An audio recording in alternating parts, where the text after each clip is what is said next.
अगं काय नाही करणार.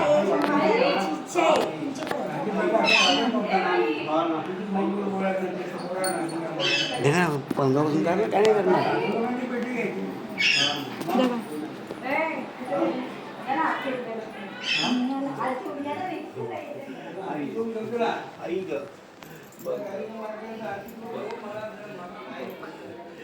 नारळ घेऊन यायचं आहे.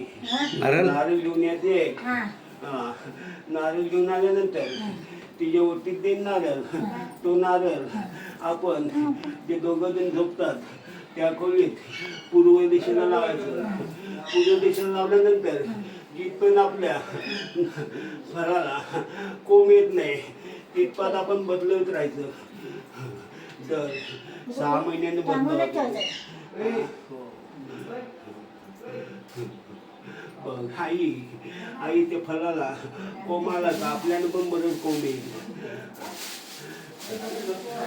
बघ आई माझीच ना ग, बघ माझी नियमाची ना ग. बघ 2 वर्ष झाली पानं आलेलं नाही. कोण अडवायचं असं दौडून टाक त्याला.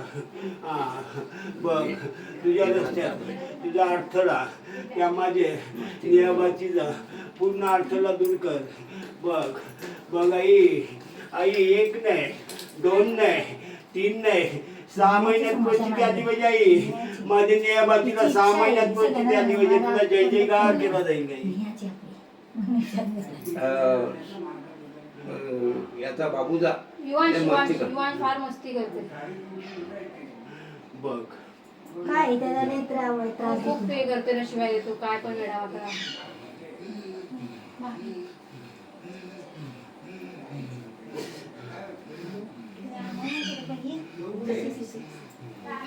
बघ त्याच्या घरी घराच्या समोर राहायचं. 7 वेळा नारळ उतरायचं, 1 फेरी मारायची आणि पश्चिमेला नारळ उडवून द्यायचा. पोर पण तशीच नेहमी आजारी. हो जावायचा तोच प्रॉब्लेम. कारण ते ती जागा काय आहे ती माहिती आहे का तुम्हाला? आम्ही मशानाचा वापर करीत होतो ना त्या जागेचा. करत होतो का नाही मशानाचा वापर? लहान मुलासाठी मशानाचा वापर करीत ना, करत का नाही? मग आम्हाला कुठलं सुख मिळेल तिथे? जावायचा पण नेहमीच प्रॉब्लेम असतो. नाही बघा प्रत्येक आमुष्याला दही भाताचा नैवेद्य ठेवायचा. जर काय झालं तर त्याला जबाबदार मी आहे.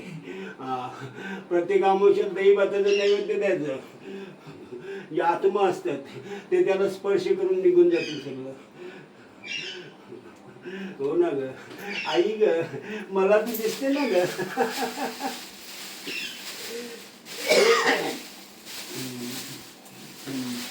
बघा आता या क्षणी बघा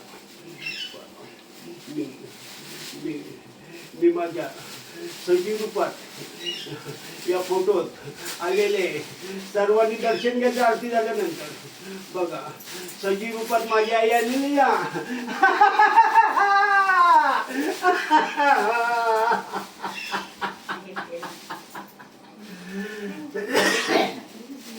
आम्ही बघा आमच्या मूर्तीत आम्ही सजीव रूपात आलेले. बघा बघा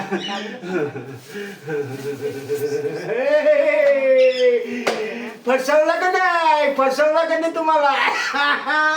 फसवलं का नाही तुम्हाला?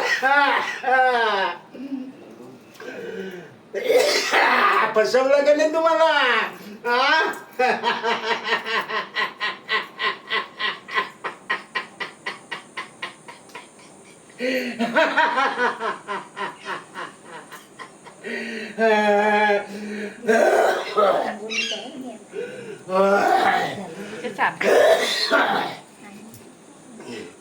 त्या पाणी त्याच्यातून सांगलं ना, त्या ओळा झाला पाय लागला